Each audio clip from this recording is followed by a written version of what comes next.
já passamos a condução desse momento para o presbítero Rubens, que vai nos trazer a aula e panorama bíblico. Presbítero Rubens, a palavra está com o senhor. Pai misericordioso, Senhor eterno, nós te glorificamos e te exaltamos, ó Senhor Deus, porque mesmo numa situação extraordinária, nós podemos nos reunir, ó Senhor Deus, para te glorificar e te exaltar nesse dia reservado, Senhor Deus, ao culto público e comunitário. Queremos, ó Senhor Deus, te pedir que tu abençoes os nossos irmãos que estão fazendo aniversário essa semana, que tu os guardes, ó Senhor Deus, que tu os mantenha fiéis nos teus caminhos. Nós suplicamos isso pelo nome de Jesus. Amém. Ok, meus queridos, é um prazer estar aqui com vocês novamente. Vou fazer aqui o compartilhamento da tela.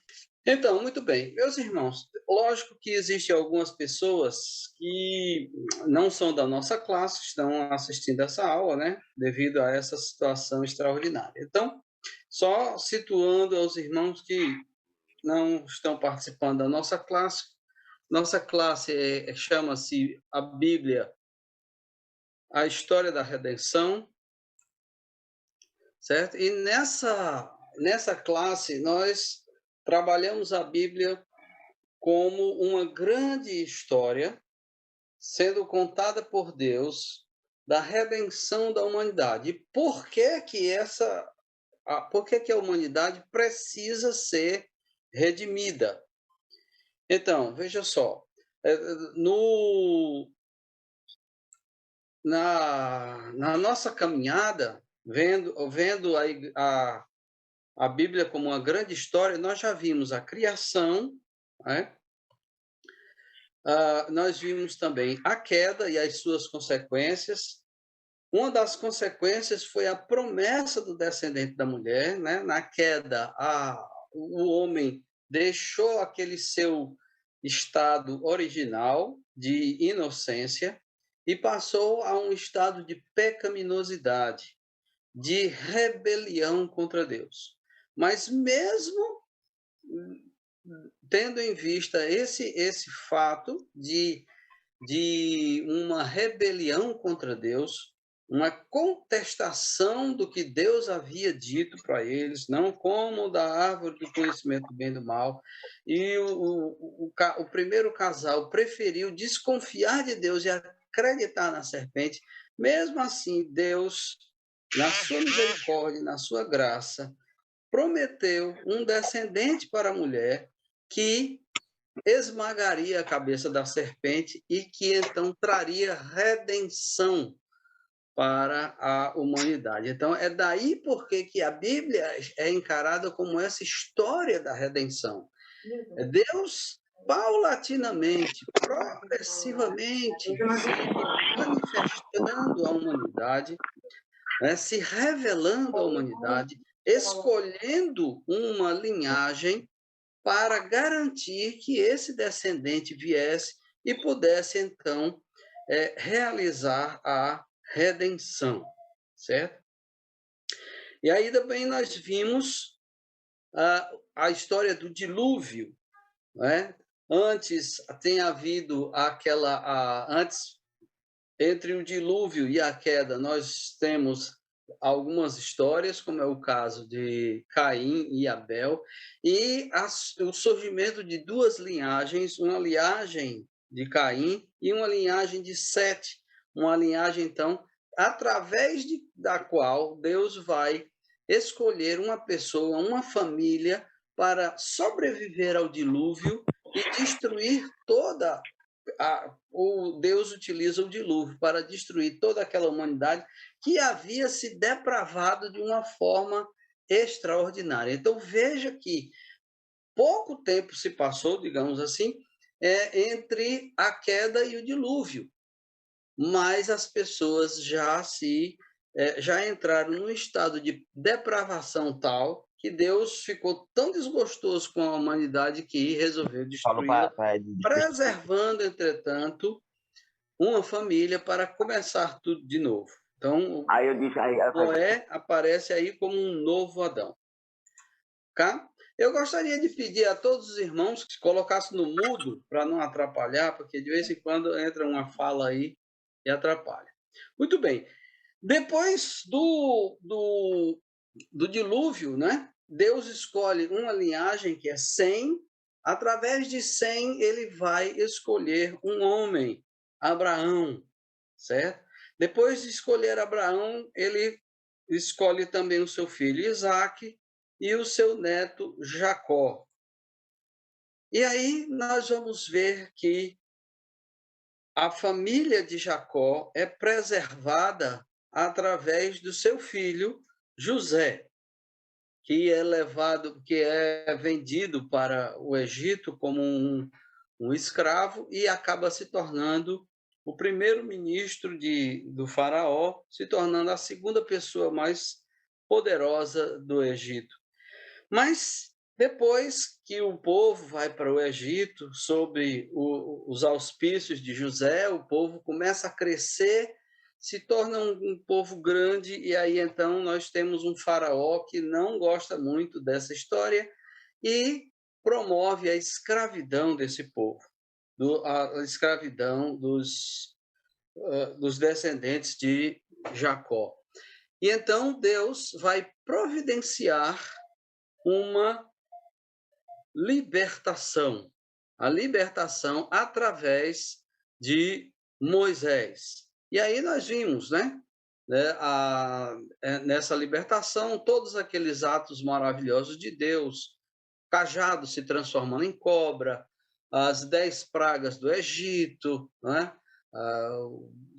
a água se tornando em sangue, piolhos, rãs, chuva de granizo, várias coisas.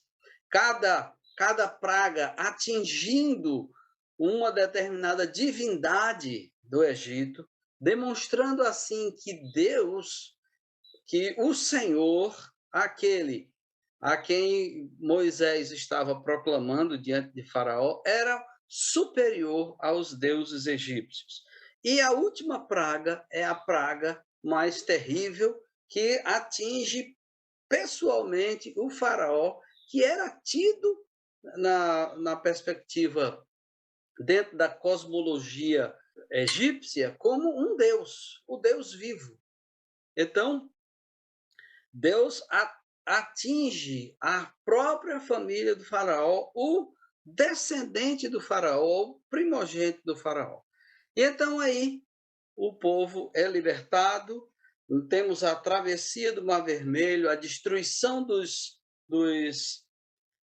exército do faraó, e o povo chega no pé do Monte de Sinai, onde ele faz uma aliança, onde Deus faz uma aliança com o povo. Então, e nessa caminhada, o que é que nós vemos? Todo esse processo, desde a queda até aqui, duas coisas se destacam: o pecado do homem e a graça divina.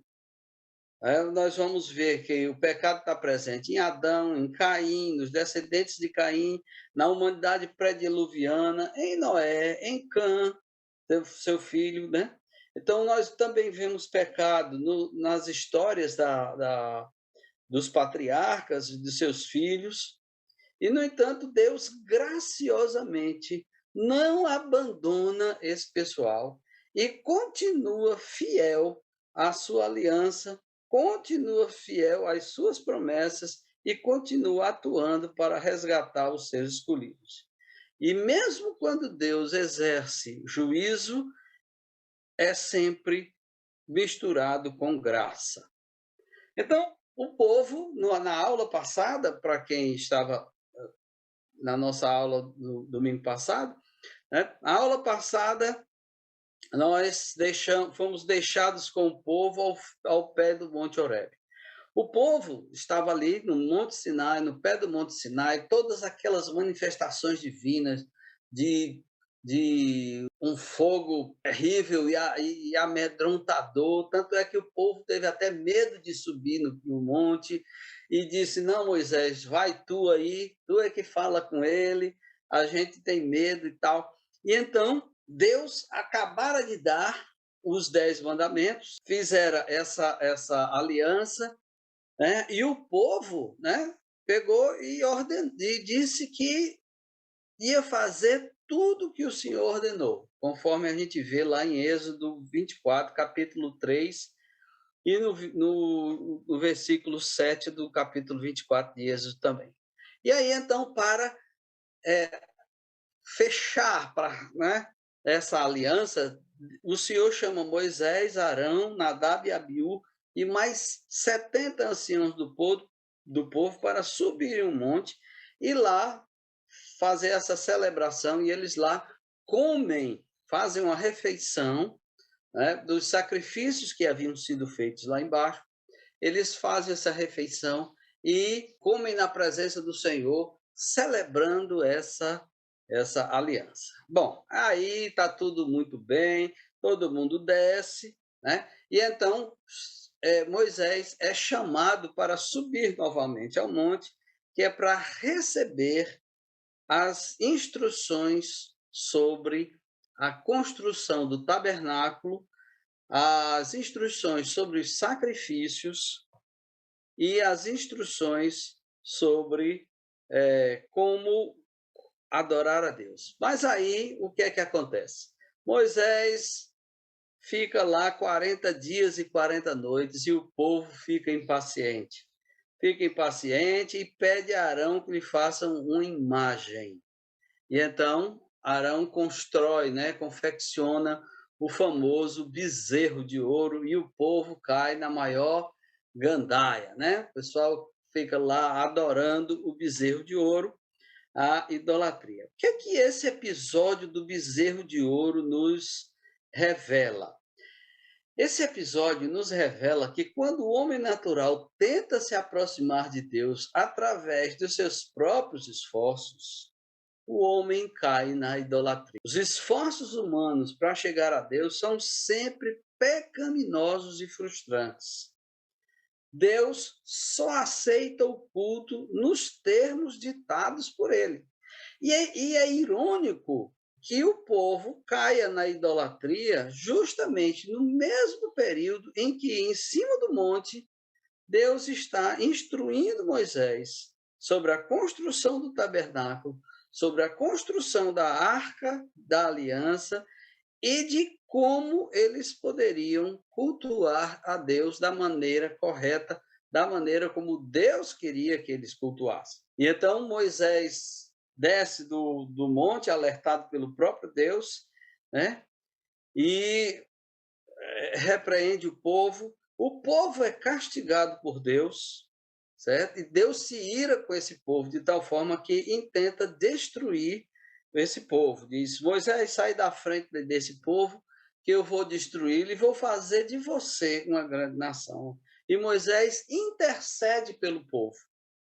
Aqui nós vemos Moisés atuando como um tipo de Cristo. Moisés intercedendo pelo povo. E Moisés tinha sido aquele que havia salvado o povo da escravidão. Então vejam que aqui é muito semelhante à atuação de Cristo. Cristo nos salva do pecado e também continua intercedendo por nós diante do Pai. 1 João nos diz que nós temos um advogado junto ao Pai que intercede, sempre está intercedendo por nós, certo? E aí, então, o povo, como eu falei, o povo é punido. Cerca de 3.000 pessoas são mortas por conta dessa idolatria do bezerro de ouro. Mas Deus, mesmo tendo exercido juízo sobre o povo, ele demonstra a sua graça, pois ele mantém o seu plano de manter o tabernáculo e a arca da aliança e os sacrifícios para aquele povo. Deus poderia ter desistido daquele povo, tê-los abandonado do deserto, porém ele não fez isso. Ele permaneceu fiel às suas promessas. O tabernáculo, então, é construído, a arca da aliança é construída e os sacrifícios são ordenados, certo? E esse tabernáculo é o cumprimento da promessa de Êxodo 29, 45 a 46. Deus havia prometido que habitaria no meio do povo. Então, a presença do tabernáculo simbolizava a presença de Deus no meio do povo. Então, isso demonstra a misericórdia e a graça de Deus sobre este povo que já se demonstrava, né? Nesse primeiro episódio já se demonstrava um povo duro, de dura cerviz, um povo rebelde, um povo murmurador, como nós vamos ver ao longo dessa exposição. Muito bem. Aí então nós temos uma grande dificuldade.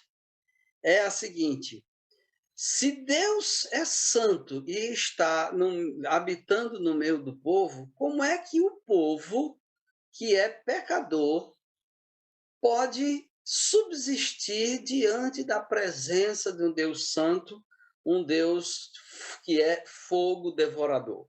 A resposta está no livro de Levítico. Levítico responde essa questão, certo? Como um povo pecador pode caminhar ao longo da sua jornada tendo Deus, um Deus santo no meio deles? Então, Levítico vai responder essa questão. E é interessante que Levítico ele está justamente no meio do Pentateuco, né? Temos Gênesis e Êxodo, e depois de Levítico temos Números e Deuteronômio. Então, é uma estrutura que em hebraico se chama de quiasbo, ou seja, o mais importante está no centro.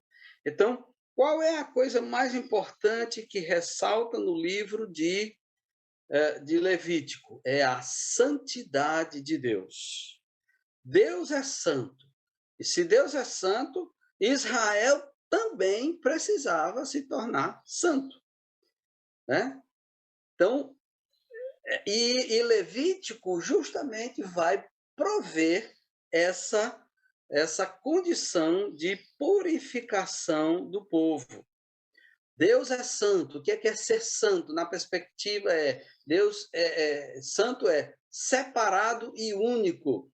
Então, Deus é o único Deus e está separado da sua criação.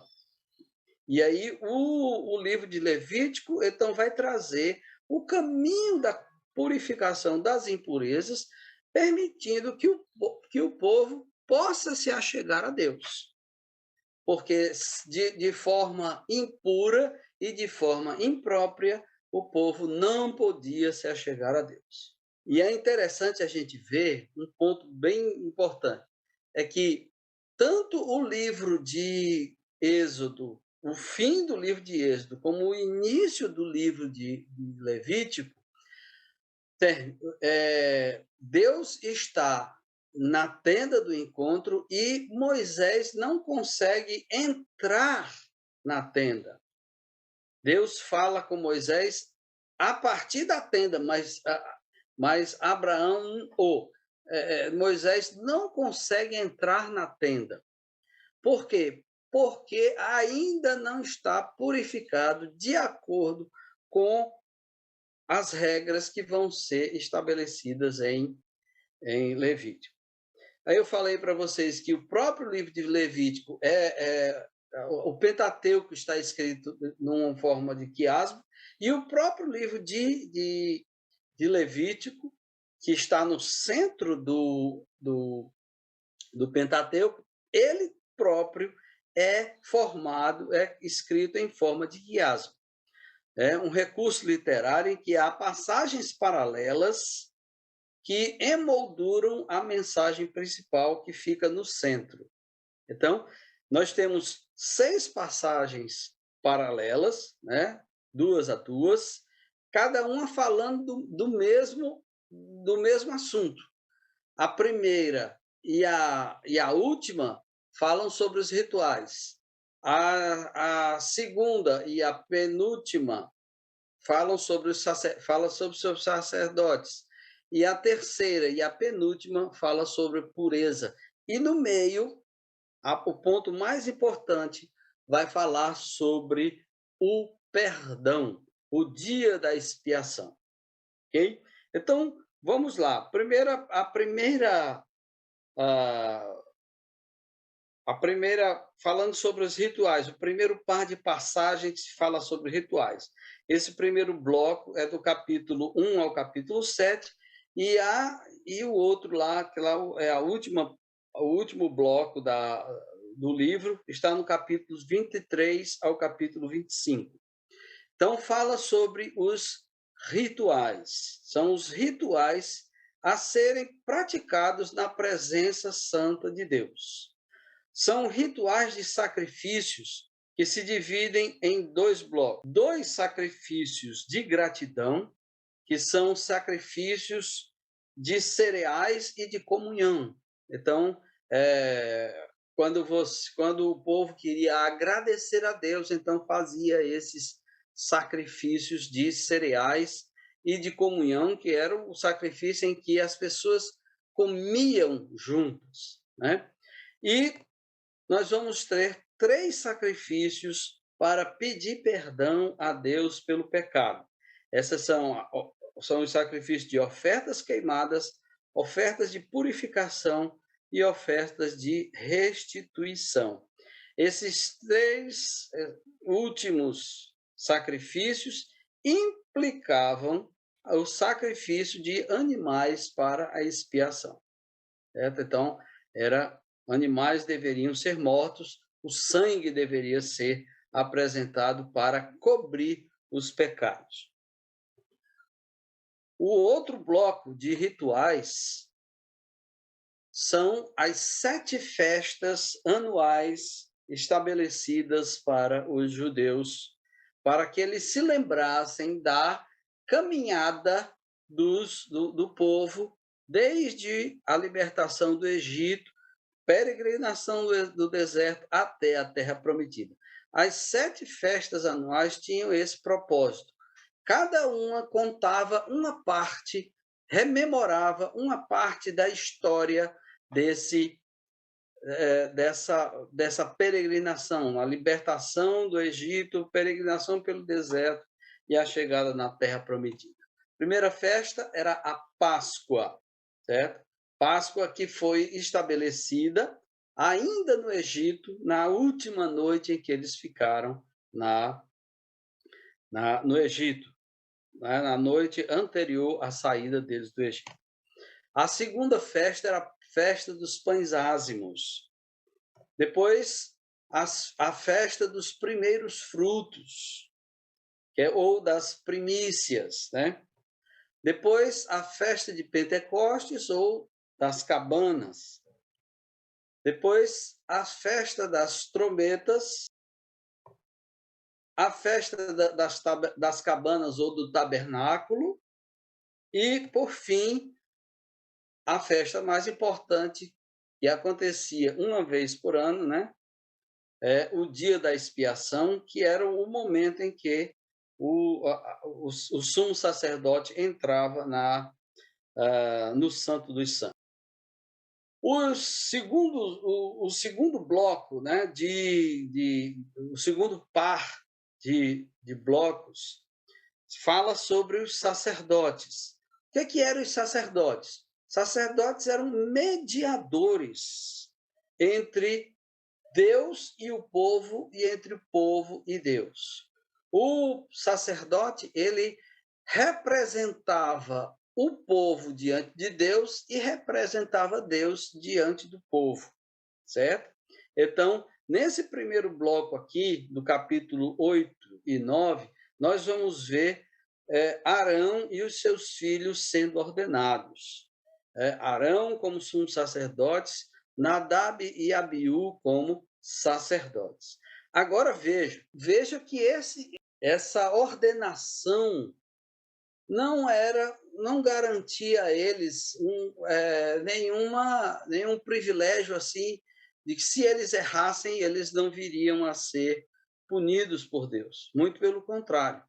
eles corriam um risco muito grande, porque eram eles que entravam no tabernáculo, eram eles que entravam lá, que ministravam diante de Deus no lugar santo e Arão no Santo dos Santos. Qualquer impureza não purificada implicaria na morte desses homens. E foi justamente o que aconteceu com Nadab e Abiú. No capítulo 10 de Levítico, nós vemos que Nadab e Abiú levam diante de Deus um fogo estranho, não o fogo tirado do altar, mas um fogo qualquer, né? E então eles foram fulminados diante de Deus ali no Santo dos Santos. Por quê? Porque entraram de forma impura diante de Deus. Ou seja, não cultuaram a Deus da forma que Deus estabelecera que eles deveriam cultuar. Então, isso demonstra a seriedade de Deus. Isso demonstra como Deus leva a sério o culto e que o culto não pode ser feito assim do jeito que a gente quer. Vejam, o que é que aconteceu lá no bezerro de ouro? Os israelitas tentaram buscar a Deus da sua forma e caíram na idolatria. Nadab e Abiú resolveram cultuar a Deus da forma que achavam que deviam cultuar e foram punidos. Deus só aceita o culto nos seus termos. Não é do jeito que a gente quer. Daí o culto, a gente não vai para o culto para se divertir. Não é o culto, não é para a gente extravasar nossas emoções, etc. O culto é para adorar a esse Deus glorioso e tremendo. Então, Deus estava mostrando a seriedade do culto. O bloco correspondente, né, lá no finalzinho, está no capítulo 21 e 22, vai trazer as qualificações que o sacerdote devia ter. Além das qualificações, que eram um alto nível, o mais alto nível de integridade moral, e traz também os rituais de santidade, os rituais de santidade do sacerdote. Os dois outros blocos vão tratar sobre a pureza. O bloco do capítulo 11 a 15 vai tratar da pureza ritual de todos os israelitas. Todos os israelitas deviam passar por um ritual de purificação, porque se Deus é santo e está morando lá, está habitando no meio do povo, o povo deve ser puro, sob pena de ser fulminado, certo? Aí nós vamos tratar agora aqui sobre a questão da impureza. Primeira coisa que pode até trazer uma certa surpresa, né, é que a impureza em si não é pecado. A impureza era até normal, né? E, eventualmente, as pessoas sempre iriam ficar impuras num momento ou no outro, certo? E a impureza sempre era um estado temporário, no máximo 2 pessoas, ok? O que é que era pecado?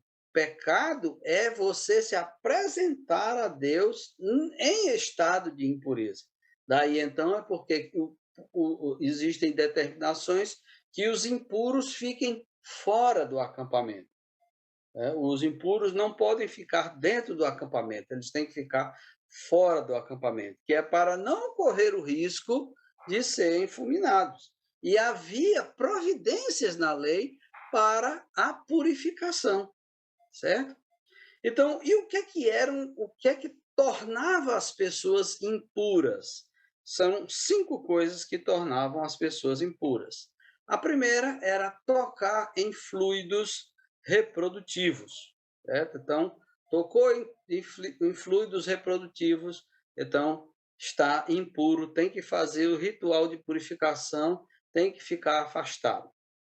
Outra coisa que tornava as pessoas impuras, doenças de pele, que na linguagem da época chamava de lepra. Lepra não era só a hanseníase, certo?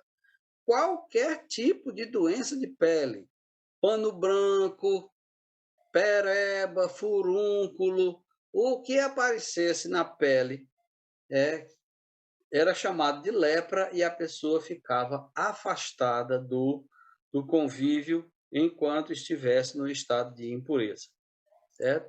Uma outra forma de se ficar impuro era tocar em mofo, né? Não podia tocar em mofo, né? O mofo, se aparecesse mofo em roupa, em alguma coisa assim, teria que existia um ritual de purificação e tal, e se não houvesse jeito, aquela roupa, aquele tecido, aquele couro, aquele objeto, ele seria queimado para evitar se propagar. Uma outra forma de se tornar impuro era tocar em restos mortais, né? Não podia tocar em cadáver, nem cadáver humano, nem cadáver de animais, e também em ossadas, né? Mesmo que depois que já os tecidos moles já tivessem sido consumidos, mas se tivesse ossada, se tocasse, também estava impuro. E comer animais impuros, né? Porco, lagosta, morcego,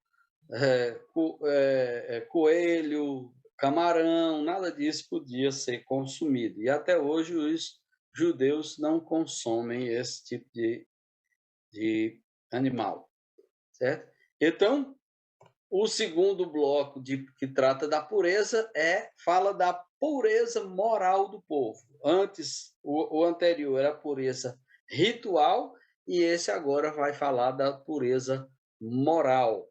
A Israel, como povo de Deus, fora chamado para ser e viver de forma diferente dos povos circunvizinhos. E como é que essa pureza moral se manifestava? Ela se manifestava de 3 formas. Primeiro, cuidar dos pobres.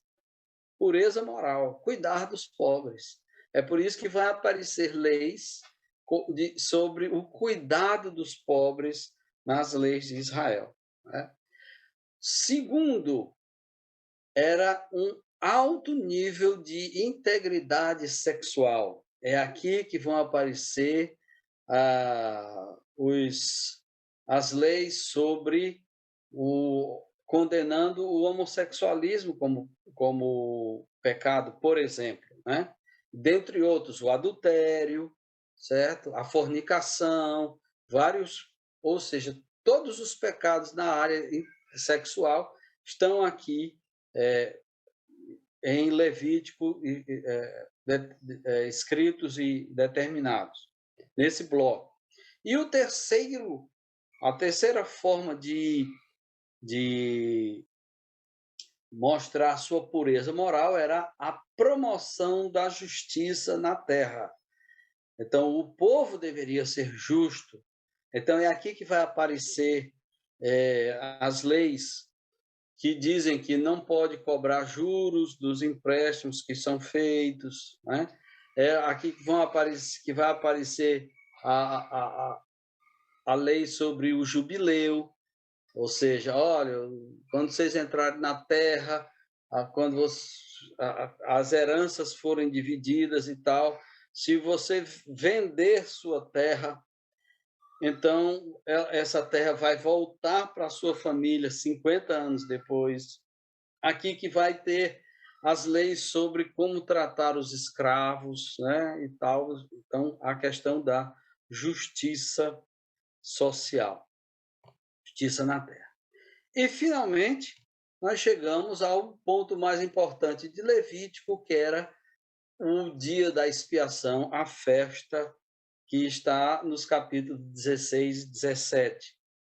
Então, Levítico, para garantir o perdão dos pecados, Uma vez por ano, o sumo sacerdote sacrificava um bode para a expiação dos pecados do povo, e o outro bode, ele colocava as mãos na cabeça desse bode, confessava os pecados do povo e soltava esse bode no deserto.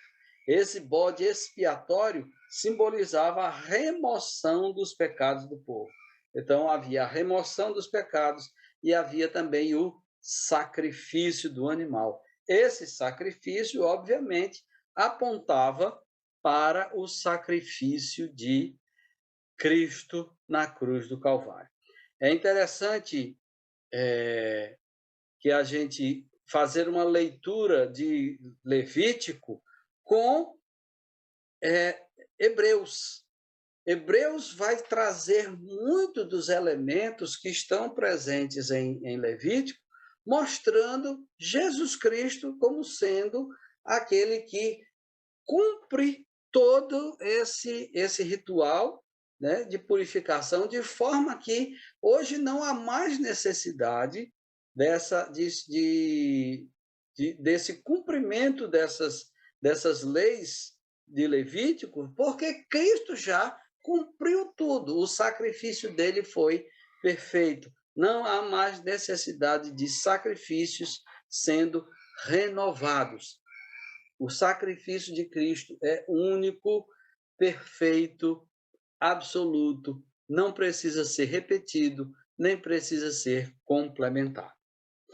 E, finalizando o livro, que são os capítulos 26 e 27, Moisés chama o povo à aliança, ressaltando que a obediência implicava em bênçãos, paz e harmonia e abundância, enquanto que a infidelidade implicaria em punição e exílio.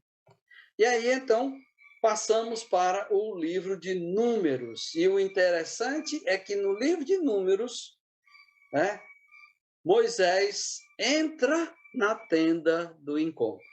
Por causa de Levítico, por causa da purificação, Moisés, que no final do livro de Êxodo não podia entrar na tenda do encontro, por causa do livro de Levítico, no livro de Números, ele começa mostrando Moisés entrando na tenda do encontro e falando com Deus na tenda do encontro. O livro de Números é um livro bem interessante, que ele vai relatar a história da jornada do povo. Desde o Monte Sinai, veja, não saímos ainda do Monte Sinai, viu? O povo está no Monte Sinai ainda, né? O livro de Levítico é dado ainda no Monte Sinai. O povo fica no Monte Sinai em torno de um ano, né, após o episódio do bezerro de ouro. E agora, eles, no início do livro de Números, eles vão sair agora já como um povo já com o culto estabelecido, com o sacerdócio estabelecido, com o tabernáculo, com a arca da aliança e com os sacrifícios estabelecidos. Então, agora é um momento de muito otimismo. Do capítulo 1 ao capítulo 10, nós vamos ver um grande otimismo no povo. E então, Números vai contar a história da caminhada desse povo até a fronteira com a terra prometida, certo? E então o povo vai sair do Monte Sinai e caminhar até a fronteira lá da terra prometida, certo? Muito bem. E aí, então, dos capítulos 1 ao capítulo 10, o povo ainda no Monte Sinai.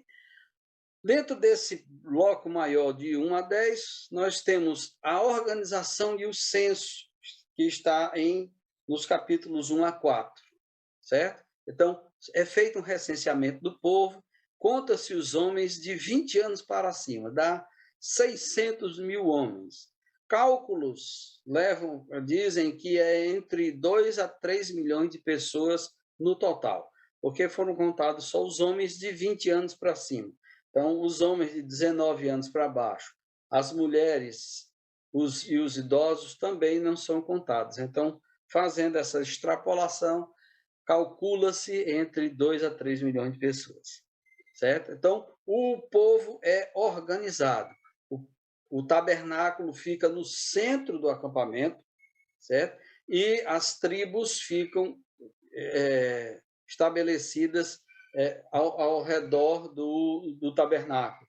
Todas as tendas estão viradas para o tabernáculo, de sorte que quando a pessoa acordar de manhã, sair da sua tenda, a primeira coisa que ele vê é o tabernáculo, a presença de Deus. Ele é lembrado de que Deus está no meio do povo e que eles precisam, então, viver de uma forma pura.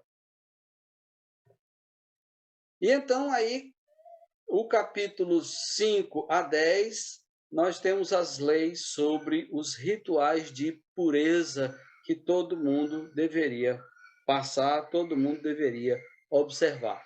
Não interessando se era sacerdote, levita ou membro de qualquer uma das tribos. Então, isso por quê? Porque é que o povo deveria ser puro? Porque Deus estava no meio do povo.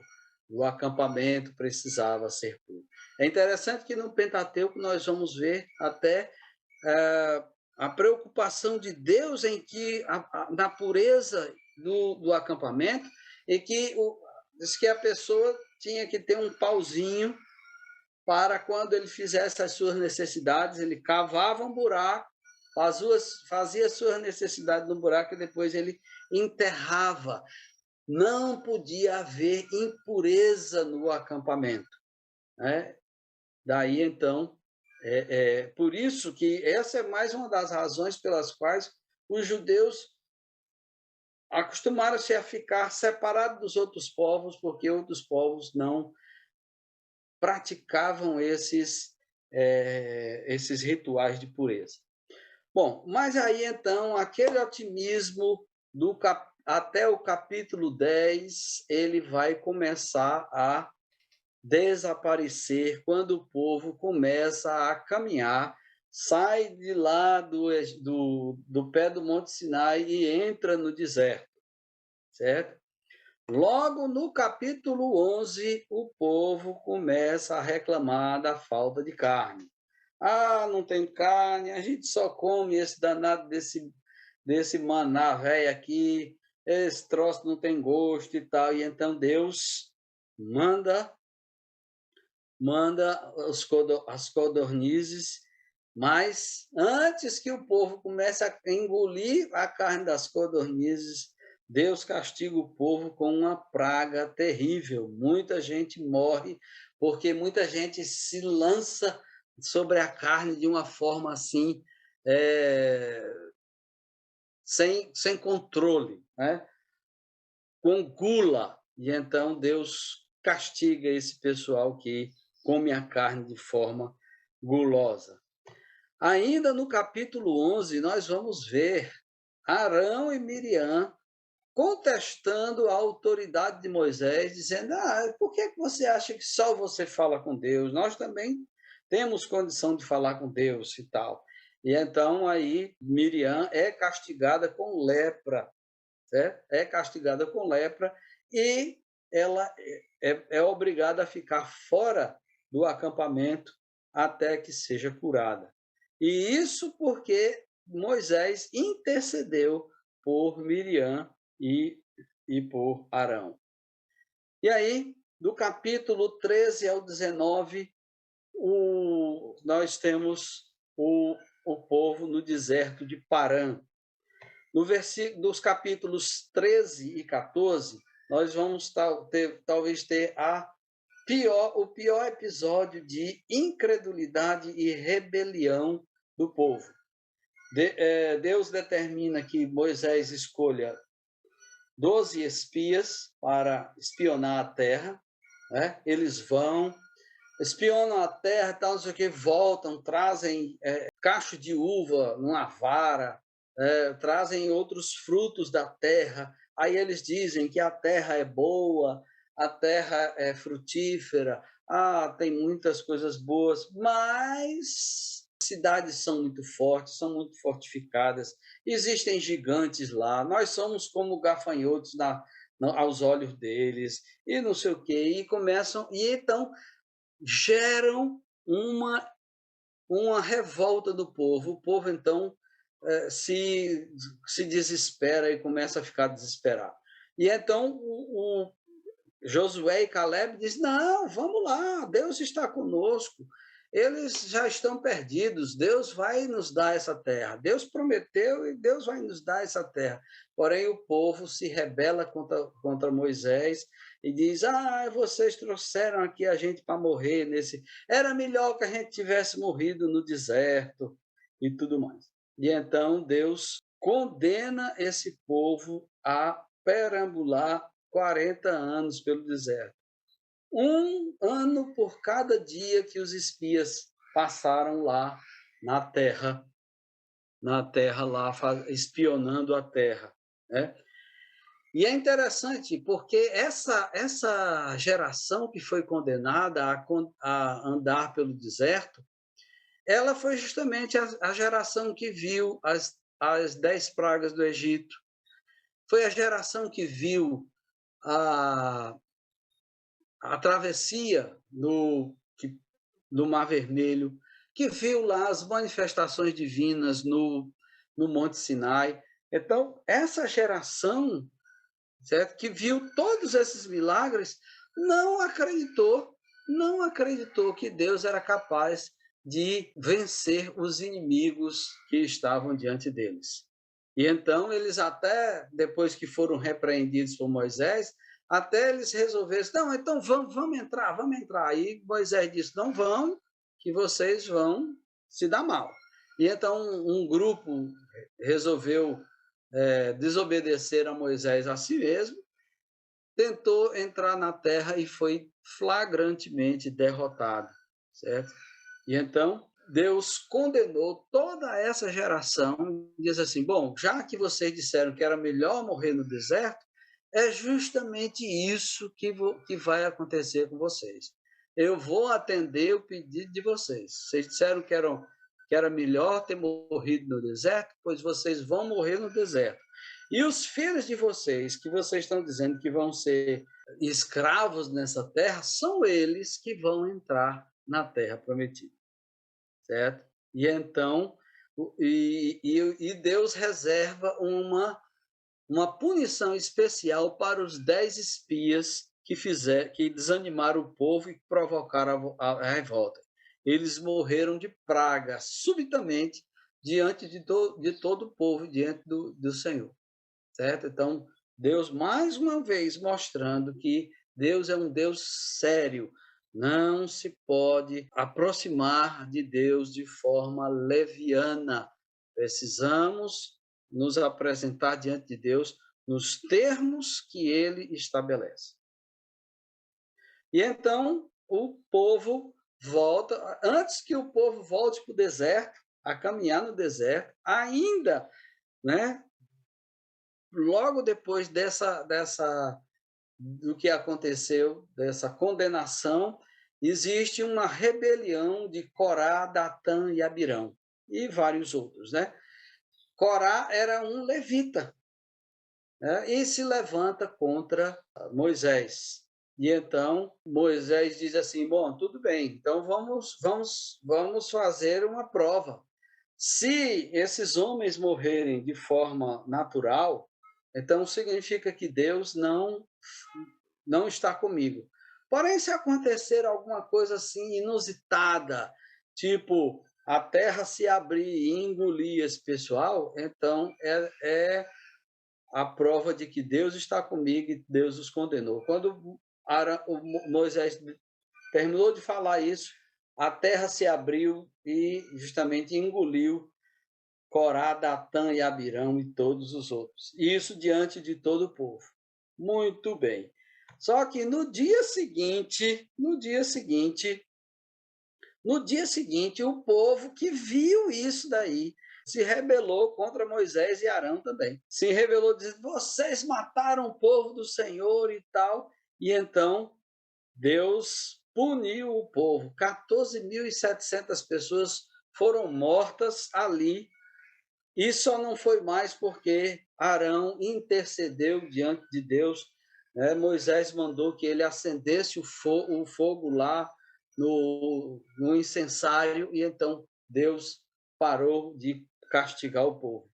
Não antes de 14.700 pessoas terem morrido porque se rebelaram contra o Senhor. E aí Moisés estabelece, né, Deus manda que Moisés faça uma prova para que esse povo não se rebelasse mais, para que ficasse atestado de que Deus estava falando através de Moisés. E qual era essa prova?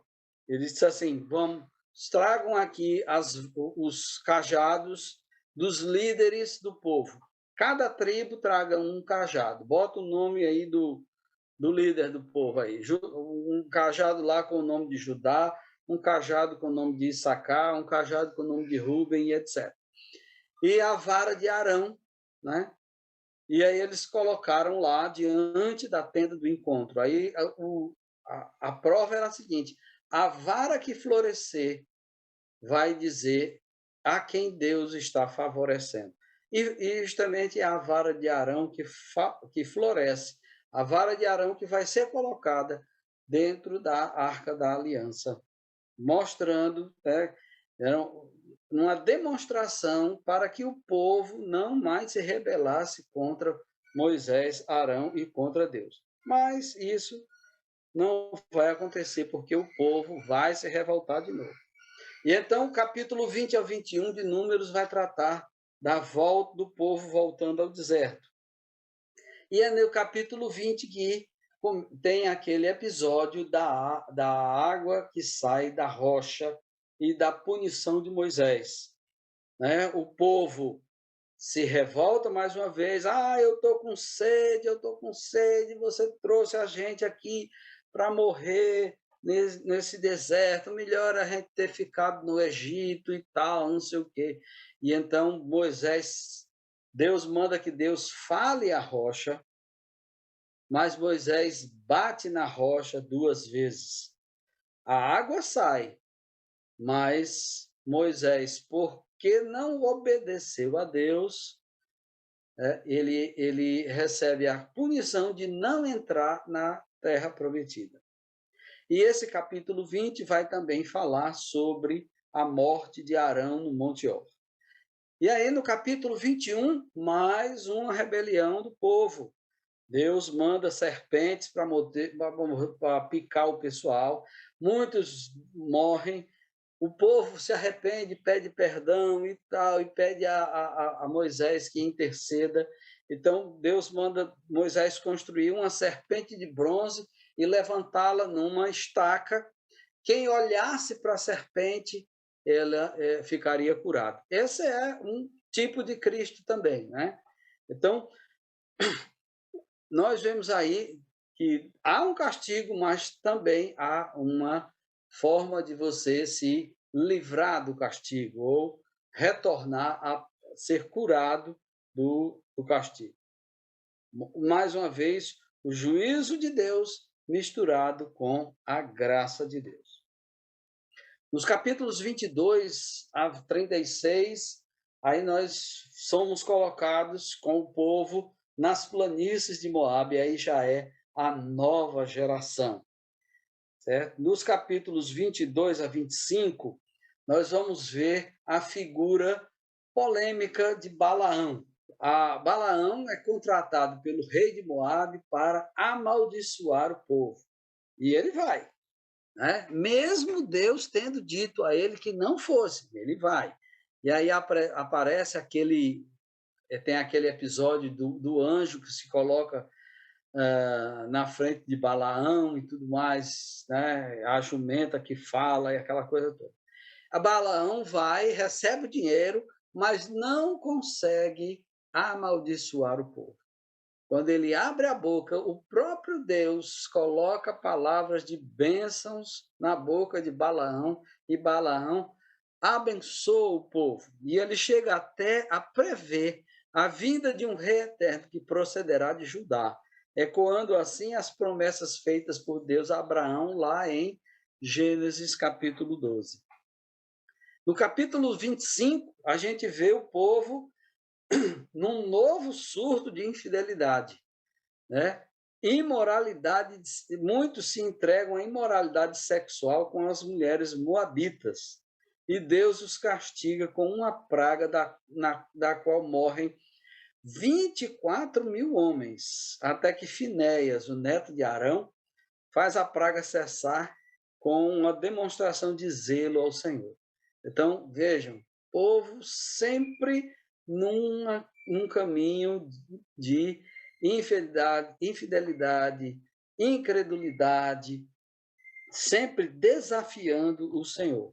E o Senhor sempre se mantendo fiel às suas promessas.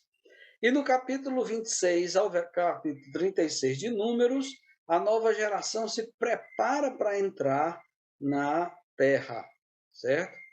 E é interessante a gente ver, durante toda a caminhada, desde a saída do povo do Egito, nós vamos ver o povo sempre andando sempre se comportando de forma senoidal, né? Períodos de fidelidade, períodos de infidelidade, fidelidade e infidelidade, e assim vai, certo? Mas, como é o comportamento de Deus, é uma linha reta, sempre se mantendo fiel às suas promessas e à sua aliança. E, dentro das promessas, existem também promessas de punição se o povo fosse infiel, e ele pune mesmo, né? Muito bem, esse trecho aqui, de 26 a 36, é feito um segundo recenseamento, e são contados 601.730 homens. Nos capítulos 34 a 36, nós vamos ver Israel tendo as suas primeiras vitórias, né? Eles derrotam 2 reis e também começam 3 tribos, aliás, 2 tribos e meias, já começam a ocupar a terra que hoje faz parte da Jordânia, né? Que é as tribos de Ruben, Gade e meia tribo de Manassés, que pedem para ficar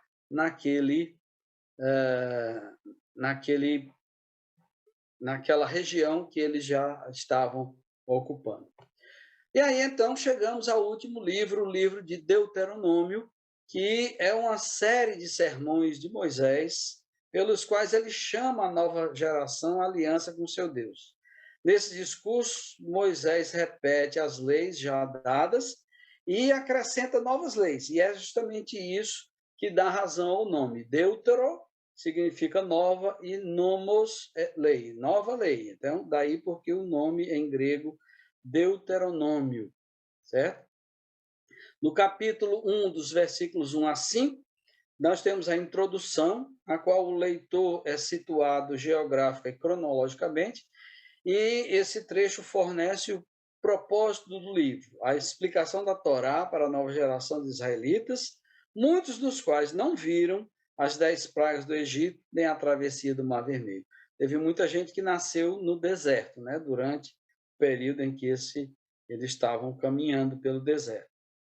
E então, capítulos de 1 a 3, nós vamos ver Moisés recapitulando a história do povo até aquele momento. Dessa recapitulação sobressaem dois pontos: a rebeldia, infidelidade e incredulidade do povo, por um lado, e do outro lado, Deus sendo gracioso, perdoador e justo.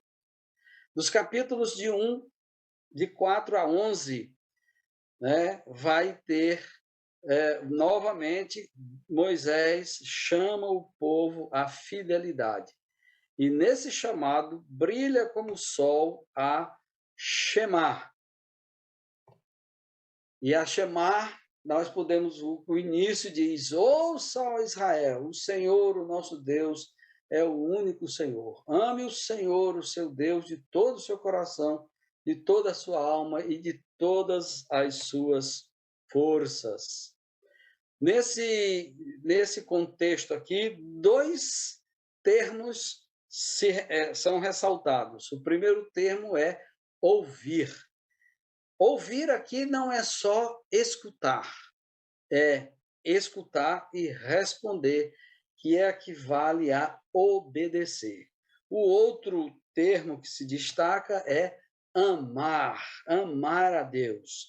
Ou seja, mas amar não é só um sentimento, envolve uma decisão, é um sentimento e também uma decisão e que implica em devoção.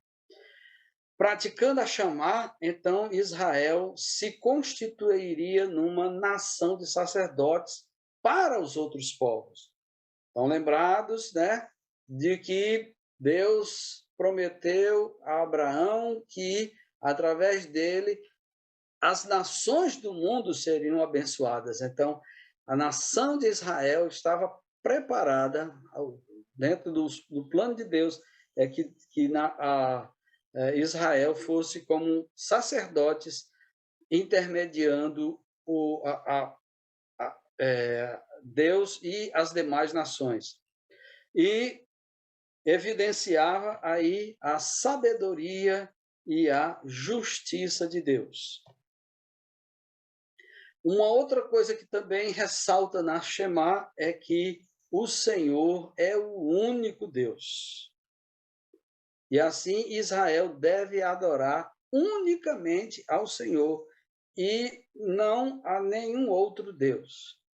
Unicamente o Senhor deve ser adorado. E nesse trecho que nós estamos vendo, os 10 mandamentos são relembrados e Deus determina, né, relembra que eles devem expulsar os habitantes da terra: cananeus, amorreus, ferezeus, heteus, girgazeus, jebuseus e heveus. A seção de 12 a 16 é uma coleção de leis. Essas leis são os termos da aliança de Deus com o povo.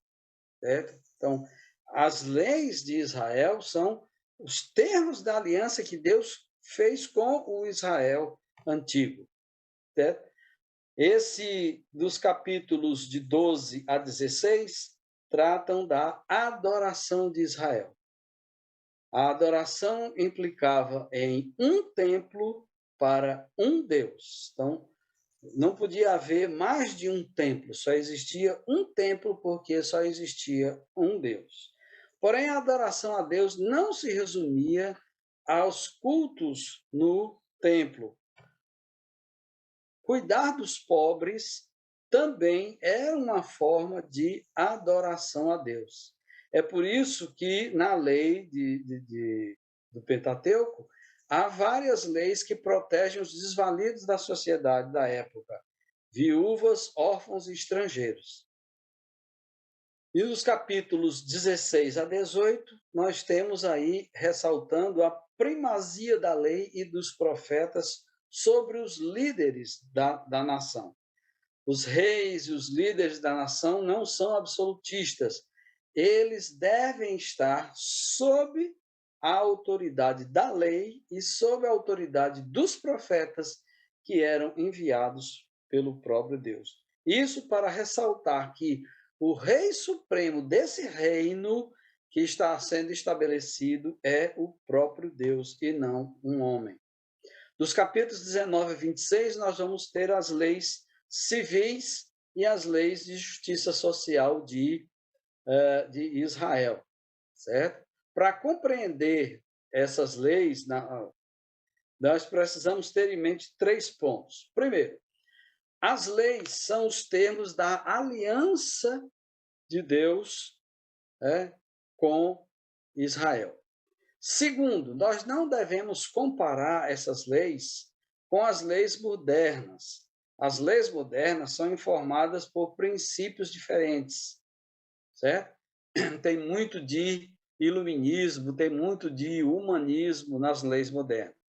Se a gente vai fazer alguma comparação, que seja feita a comparação entre as leis do Antigo Testamento, as leis de Israel, com as leis dos países circunvizinhos ou os códigos antigos da época, como o Código de Unamu, o Código de Hammurabi, as leis da Assíria e do Egito antigos.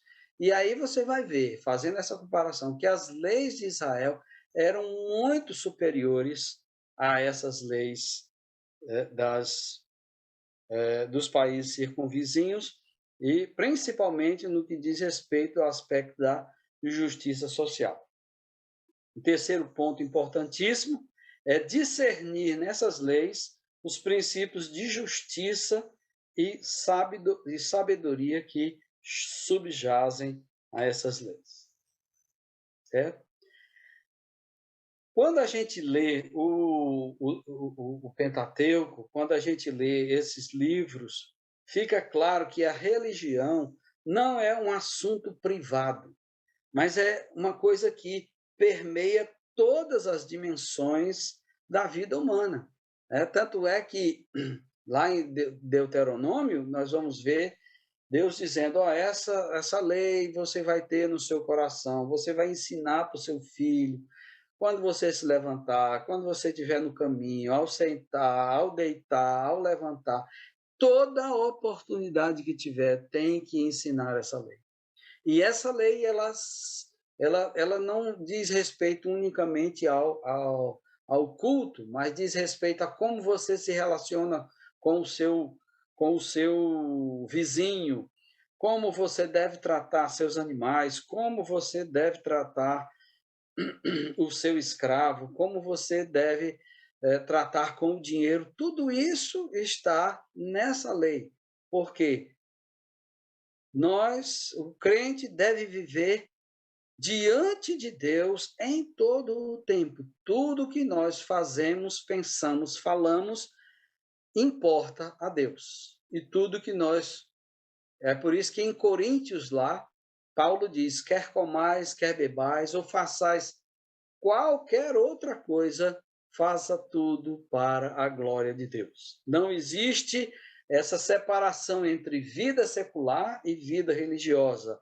Só existe vida diante de Deus. E isso serve para nós também. Certo? Então, os capítulos 27 e 30, nós temos o discurso final de Moisés. E também nós temos o relato da sua morte no Monte Nebo, após ele ter contemplado a terra prometida. E aí, esses capítulos 27 a 30, Moisés faz advertências ao povo sobre ouvir e obedecer a Deus. Deus se relaciona com o povo, que é súdito desse rei. Essa comunicação de Deus é através da sua palavra, que contém promessas, ordens e advertências. Se o povo obedecer e tiver fé, teria bênção, vida e prosperidade. No entanto, se o povo fosse incrédulo e desobedecesse a Deus, traria morte, destruição e maldição.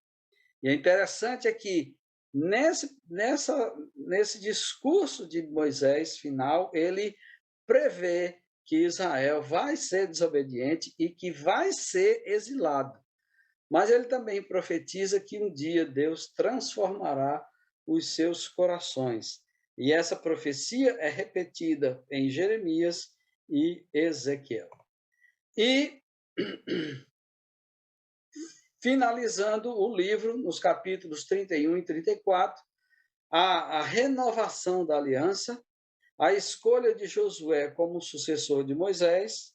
Existe um poema de advertência que Moisés escreve, também tem um poema de bênção e a descrição, o relato da morte de Moisés. Muito bem. O Pentateuco termina aqui com o livro de Deuteronômio, mas algumas perguntas não estão resolvidas ainda.